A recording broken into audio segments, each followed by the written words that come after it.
complexities of it. But as you can see, I'm going to be giving 2 talks.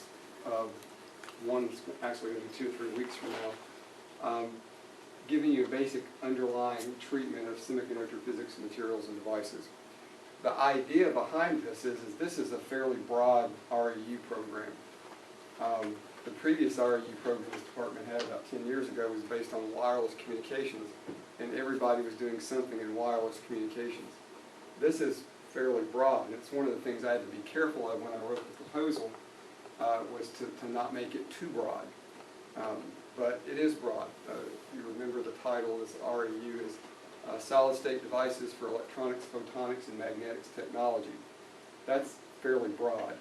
And so one of the things we're trying to do with these seminars is not only give you an idea of what various groups are doing in this area, but to give you some foundation for all of those areas. And so from a pedagogical point of view, I should have done this the first and second week of this program, but because I'm running the program and it started at the last minute, I just didn't have time to throw it together.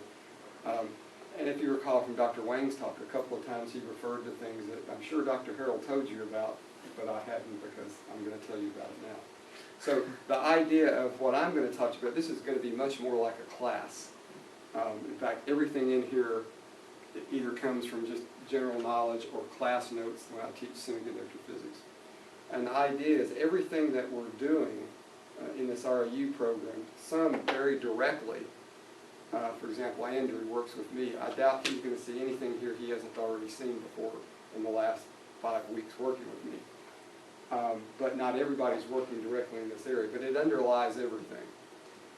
And so in these 2 lectures, I'm going to try to start out with some fundamental physical foundations and go all the way up to actually talking about some of the more standard electronic devices like diodes and transistors and things of that sort. And so we're going to emphasize phenomenology. I may throw out a few equations just so you see what they look like. And it's also going to emphasize something called the energy band diagram. Some of you may be infinitely familiar with, some of you may not be at all. But to describe a device, it's really necessary to look at a band diagram. And I'll send you guys copies of these slides. I'll send you the PowerPoint so you have it. So a little bit of an outline. I'm going to introduce the concept of what a semiconductor is. And notice I've got electronics in quotes. We're going to talk about what that means. We're going to look at some quantum mechanical foundations. Then we're going to look at some details of the energy band structure in both what we call K-space. It's a fancy word for momentum or inverse wavelength, and real space, which is what we're all existing in now. And that means X, Y, and Z. And we'll specifically apply that to semiconductors, metals, and dielectrics, which are the primary materials that make up integrated circuits. Although we're going to emphasize this guy, we'll talk about those. And then this looks like half my outline, but it's actually the last handful of slides. It's just the way the outline looks. But we'll talk a little bit about carrier transport. That means current flow. You apply a voltage, you get current in the semiconductor. What's that look like? We'll talk about the concept of electrons and holes. Everybody's heard of an electron, but that might be a little bit more obscure concept. And these are just the different aspects of carrier transport. And then we'll go from there next time, and we'll look at some real devices. So with that, let me just give you some introductory remarks. Again, the first few words in the title of this REU are solid-state devices, but solid-state devices are based on solid-state materials. In an integrated circuit, you basically have 3 classes of materials. And in an electronic device, even a discrete one, this is true. You have metals, insulators, and semiconductors. Metals we think of as good conductors. Everybody knows metal conducts well. Wires are made of metals. Insulators, or dielectrics, depending on what you want to call them, are very poor conductors. Notice I didn't say they don't conduct, I just said they conduct poorly. Everything conducts. It's just some things conduct more poorly than others, and the ones that conduct poorly, we call them insulators. And then semiconductors is somewhere in between. And the question is, why is that? Everybody intuitively knows that metals conduct, but few people know why. People know that glass insulates, but few people know why. And again, a semiconductor is somewhere in between. Why? If you remember, you may have seen an equation at some point in your education about the resistance of a uniform bar of material. And a resistance of a uniform bar of material in ohms is given by the ratio of the length. Let's say we're talking about my laser pointing here. The length of the bar of material and the cross-sectional area normal to the direction of current flow. So if I was going to use this as like a resistor in a circuit, its resistance is the length times divided by the cross-sectional area multiplied by something called rho. Actually, I'm going to use rho for two different things in this talk, but that's just the way it is. Rho is the resistivity of the material, and it's fundamental to a given material. These things, as an engineer or a scientist, I can design that I have little control of once I get my material. And the range of resistivities, which is in ohm centimeters, there's the resistance part, there's the length part, of all these materials can range from 10 to the minus 6, which is not much resistance, to 10 to the positive 18th. That's a physical parameter that varies in one little small device over 24 orders of magnitude. If you think about that, that's an amazing thing, and that's what gives rise to modern electronics. Some examples: aluminum, a standard metal, has a resistivity of 10 to the minus 6. It's aluminum, it's a conductor, it doesn't have much resistance. Silicon, well, let's go to silicon dioxide, which in its amorphous form is used as the insulating layer in a lot of circuits. It has a resistivity of 10 to the 16th ohms, so it's a fairly insulating material. BPSG is an example that's used. It's borophosphosilicate glass. It's an insulating glass that's used to encapsulate integrated circuits. It's on the order of 10 to the 18th, an incredible amount of resistance. And notice that silicon, moderately doped, typical silicon, is on the order of a few tenths of ohm centimeters. So you have a very wide range of materials. And there are a lot of different ways to understand why this happens, and part of it is what we call band structure, which we'll get to shortly, hopefully. I always throw this out in my first semiconductor class. In fact, when I teach electronic circuits, I throw this out too, as to what exactly is electronics. And it depends on who you ask, and you can read this. But to give you an example, I've got a friend, a really good friend. We probably started playing together when I was about 4 years old, and we still, keep in touch. And if you ask his wife what are his primary interests in life, she'd probably list three things: raising border collies, farming, and electronics. And he has a vast interest in electronics. However, his degree is in elementary education and agricultural education, and he will be the first to admit that he's very math challenged. So what does this mean? It means his interest is at that level. If I'm going to buy a new piece of electronics, even though I have a PhD in electrical engineering, I call Alan and say, what is the latest and greatest and best price, and what features do I want for the money I want to spend, because he knows about that stuff. I know other people that that are hobbyists, that they've even built their own PCs back in the days when people actually had PCs and not laptops. But what electronic means to us is more in an analogy with mechanics. If you ask the average guy on the street what mechanics is, he's going to think, you fix cars. If you ask a physicist, you're going to think Newtonian mechanics or quantum mechanics. Well, electronics is kind of like that. It's a branch of physics. And here's my definition of electronics. It's the physics, chemistry, and material science of charge motion in a semiconductor gas or vacuum. Of course, we're going to emphasize that, but there are gas-filled and vacuum-filled tubes that are also useful. So that's the way we're looking at electronics, all the way down to a fundamental physics point of view. Just to give you a little history, transistor was invented in 1947. The first monolithic integrated circuit patent was in 1959 by Kilby, who eventually formed Texas Instruments. That was a long, long time ago. I should have put a picture of that first integrated circuit, but it's something that would probably be about this big. It's a very large thing.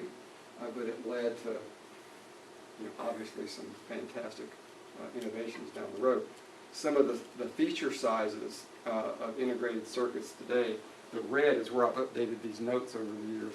I used to say 90 nanometers was in development, but now 90 nanometers is old. 45 nanometers is standard. 22 nanometer is in development and even in production. Now people are working on, I think the next node is 14 nanometers and on and on and on. And what that means is the smallest feature size that can reliably be produced. And so typically the active area in a transistor is close to this minimum dimension. And to give you a feel for what that means is, I pulled this out of a little catalog I had about keeping cleanliness inside a clean microelectronics clean room. This outer circle here represents proportionally the average cross-section of a human hair, which is about 100 microns. The little inner circle represents something with a diameter of about 20 microns. That's gigantic compared to this. This dot here, says the spot in the inner circle is larger in comparison than a 0.5 micron particle. Well, when this thing was made, the current state of the art was half micron technology, maybe 0.4 micron technology. Nowadays, we're looking at 22 nanometers. That's 0.022 microns. And this is half a micron. So you can see how just amazingly small some of these devices can be. But the physics and science I'm going to talk to you about apply whether the device is that tiny or whether it's one you can pick up and hold in your hand. It's just some of the numbers change. So here's where some of my ugly notes come in. So to understand how these devices work, we really have to start with some fundamental physics. You can qualitatively talk about how the devices work, but if you don't understand where it comes from, you're going to be lacking. And so I'm going to give you some, this comes from class notes. I just scanned and pasted it into my PowerPoints. You can see that used to come from chapter 2. So I want to give you a little bit of physical background here. Some of this maybe you may know inside and outside. Some of you may not have even seen this before because we have a wide background here. So some quantum mechanical fundamentals. Quantum mechanics is the basis for semiconductor theory. And let me give you a little review of some of the concepts. Around the turn of last century, I don't know exactly when the date was. I read this somewhere, but I didn't write it down. Someone said, and I think it was Lord Kelvin, that physics is essentially complete, except for a few minor questions we haven't answered. And this must have been really depressing for budding physicists. He said, the next generation of physicists will have nothing to do but just make some measurements to a few more significant digits. And he said, other than a couple of minor questions that we haven't answered, it's pretty much over. It's always dangerous to make statements like that because in my experience, I've never seen anybody be correct when they say something is over. It's never over. That was the end of the classical physics age. These minor questions led to modern physics. So let's look at one of those phenomena that was a minor question that people haven't quite figured out yet that was going to end all of physics, and it's the photoelectric effect. And there are many other experiments that give rise to these same ideas, but this is probably the simplest to understand and the most important.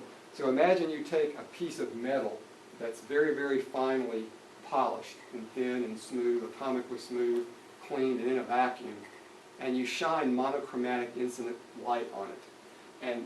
And what happens is, experimentally, electrons under proper conditions are emitted from that surface, and we call them photoelectrons.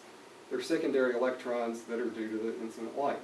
And if you measure the energy of these photoelectrons, you'll find that there's a spread in energy. They all don't have the same energy. In fact, the energy spreads down to almost zero. Not quite, because how could you measure a zero energy electron, but close to zero.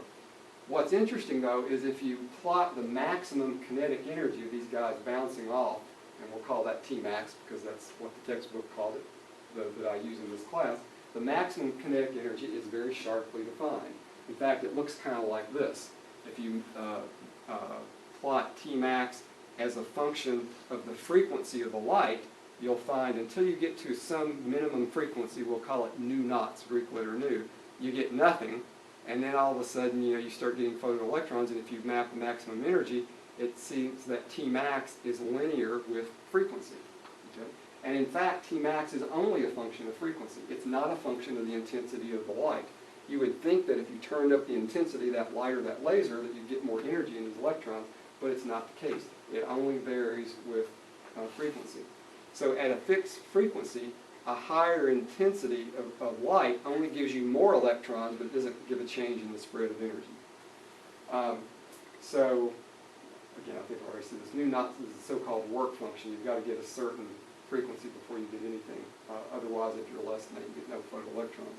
Now this concept is very tough to explain with classical electromagnetic theory. If you think of a wave of different intensity and different frequencies, this just doesn't really make sense.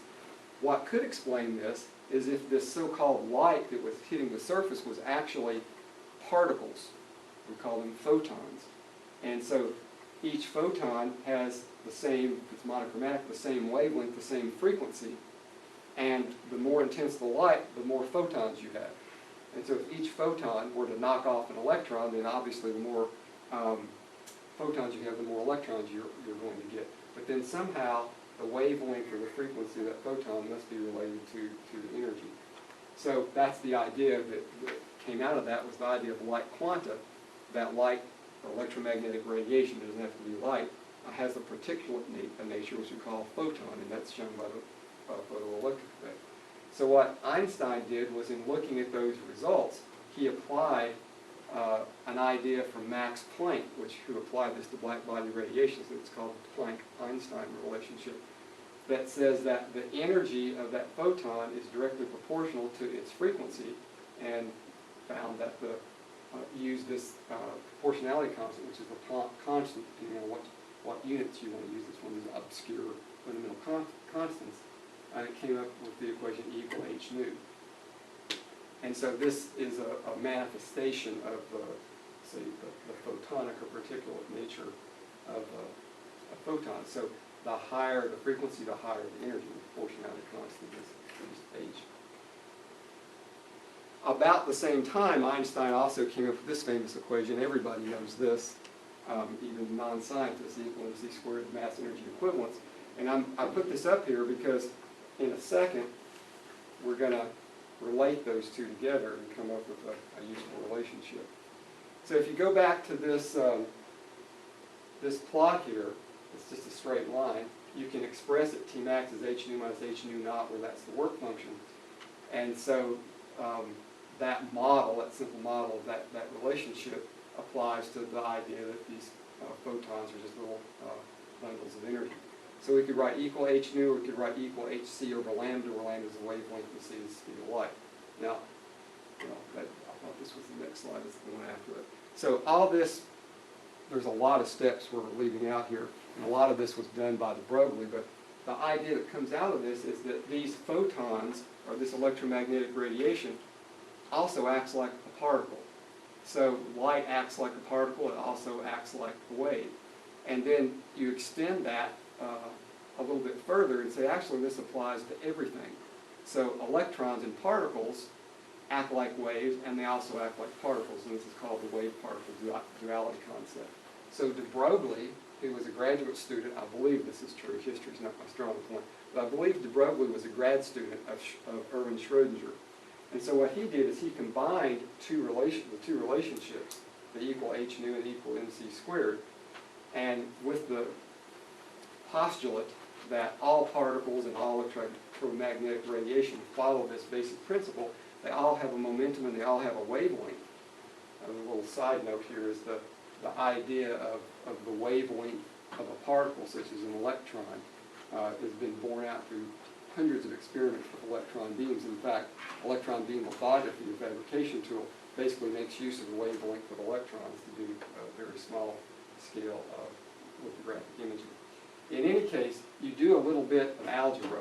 You set those two things together and go through some algebra, which when I send you the notes, you can look through. It's very, very simple, although de Broglie did it in a little bit more complicated way. But what you come up with is a relationship between wavelength, or frequency, however you want to write it, and momentum. And this is called the de Broglie wavelength. And basically his assertion was that whether you're talking about radiation, energy, light, whatever you want to call it, or you're talking about matter, everything has a wavelength associated with it. Everything has a wave nature. And that de Broglie wavelength is equal to the Planck constant divided by the momentum. And so what that tells you is a particle with a certain momentum has a particular wavelength. I, walking around right now, have a particular mass and a particular velocity, so I've got a de Broglie wavelength, so I'm acting like a wave. On the other hand, what we think of as a wave also has a momentum associated with it. Okay? And so then in summary, you can write these equations. This is the energy-frequency relationship, and there's the de Broglie wavelength. And there are some bizarre philosophical ideas that come out of that, but some also very, very practical ones too. And again, I pulled this out of my notes, and so this isn't all that relevant now, but ultimately this relates to energy band diagrams. So some summary comments on all this is that, like quanta, all electromagnetic radiation, can be described by photons, discrete particles. It's not just light, but people just say light loosely. This is probably the most important thing is the wave-particle duality idea, is that waves act like waves and particles act like waves and particles. It depends on what the experiment is and how you observe them. Sometimes they act like both. So this practically applies to small particles such as an electron in a crystal. In other words, I've got a wavelength, but it's not detectable. And so I'm never going to experience my wave nature. You'll only see it in very small particles and very low energies. So we use wave theory, in essence, to describe an electron in a crystal. A little picture I pulled off the internet that kind of gives you an idea of when you have to worry about the so-called correspondence principle is for large particles, and they didn't put it in this diagram, but really it's large compared to the size of the de Broglie wavelength of the particle. If it's large compared to its de Broglie wavelength, then I'm very large compared to my de Broglie wavelength, which probably has a wavelength on the order of 20 orders of magnitude smaller than the size of an atom. I don't really need to use quantum mechanics, I can use classical mechanics. But when you get on the order of the size of the de Broglie wavelength of a particle, then quantum mechanics is necessary to describe its behavior. And they're also talking about speed, so you might have to do with relativity or quantum field theory, which puts all this together. So there's not a sharp line that divides this. You have to sort of make a decision. So any questions on anything so far? You can always interrupt me since I'm really teaching class instead of presenting research. Questions? So what I'm attempting to do in 2 lectures really is probably cover the entire contents of a class I teach, ECE 604 or 404. So I'm jumping many, many steps, and we're not going to go into the derivation. I just want you to see what some of the results look like. And for some of you, you've seen this a lot. For some of you, you may not have. Well, it turns out, and again, my history might be a little rusty, but I'm pretty sure this is true, that after de Broglie published his dissertation, someone asked his advisor, Erwin Schrödinger, to give a seminar on this radical new idea. And they said, I assume you all have a wave equation to describe this, because after all, if matter has a wave nature, there must be a wave equation to describe it. And evidently, they hadn't done that yet. So in order to get ready for this seminar, he quickly threw one together just so he'd have something to work with. Didn't necessarily think it would be the final version, but it actually turned out to be the final version. There's actually more than one possibility to come up with a wave equation for the wave nature of matter. In fact, I remember in my quantum mechanics course, one of the homework problems in our textbook, which fortunately wasn't assigned, was to come up with different versions of a wave equation that were valid and then discuss why they weren't as useful as the one that's used. But in any case, based it on the conservation of energy. And essentially, the Schrödinger wave equation just says the total energy of a system equals the sum of the kinetic